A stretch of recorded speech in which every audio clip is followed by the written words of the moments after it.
What's up, everybody? How you guys doing? My name is Sammy Long. I'm doing a Lakers Thunder preview for tomorrow night.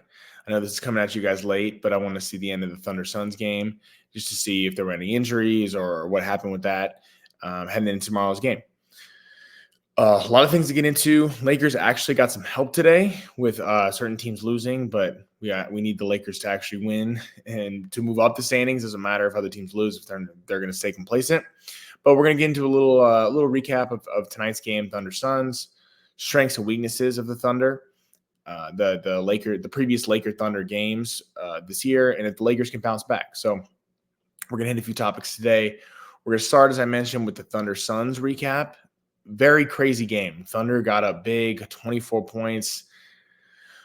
Looked like it was going to be just a coast to the finish line. And the Laker fans, we were all rooting for the Thunder because the Suns are a couple spots up in the 6th seed, I believe, and we need them to lose to possibly gain some ground.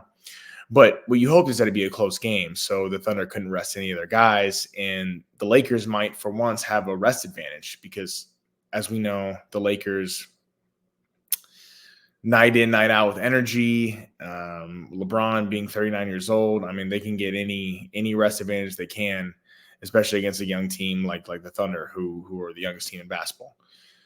This game was crazy, though. They're up 24 points, as I mentioned, and then they came all the way back, blew the lead, and then the Thunder actually ended up winning still and coming back. SGA is one of the best players in the game, dropped 35 points. I mean, it really was his show. If I was picking a roster, if I was drafting a team and there was any player available, it wouldn't be too many picks before SGA got picked to build a team around. I mean, he is just outstanding, unbelievable player.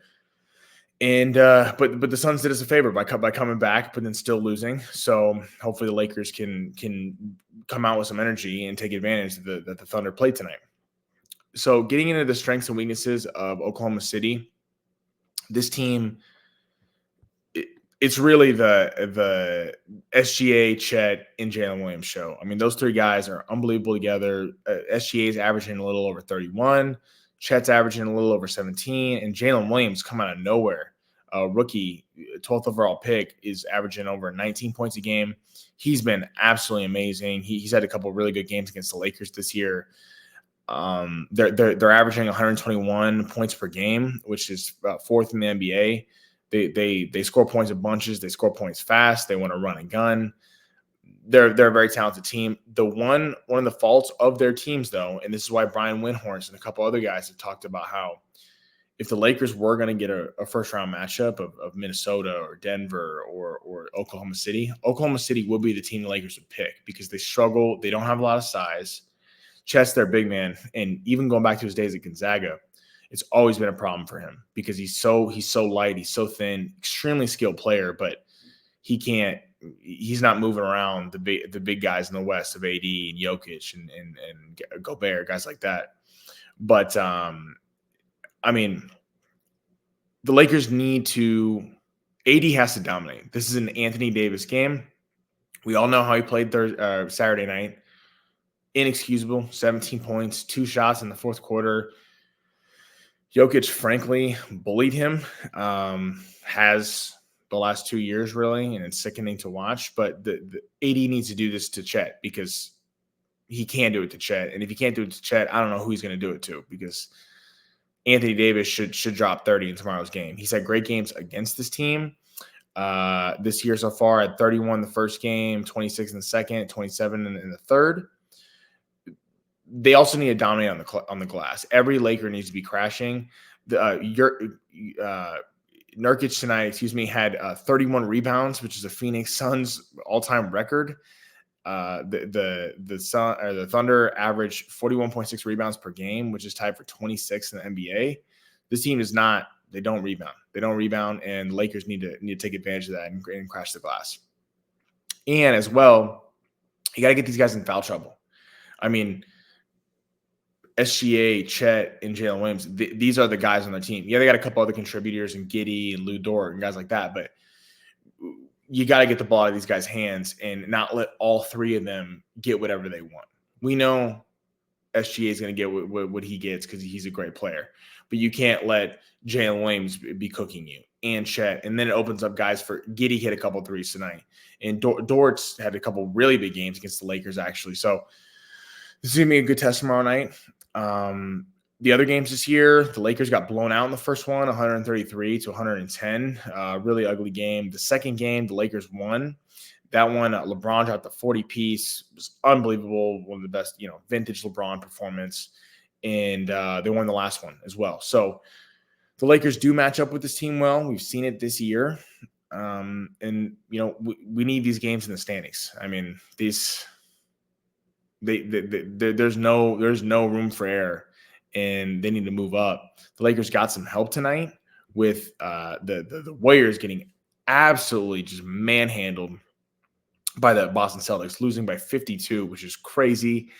The Mavs, the Mavs losing to Philly was a surprise. Tyrese Maxey had a great game. That was good for the Lakers. And then, of course, the Thunder beating the Suns here tonight. So, as I mentioned earlier, there's a real opportunity for the Lakers to move up in the standings, but they have to win, and they have to do it. Because it seems like no team really wants to take it right now. The Lakers are inconsistent. The Warriors had been great and then got manhandled tonight.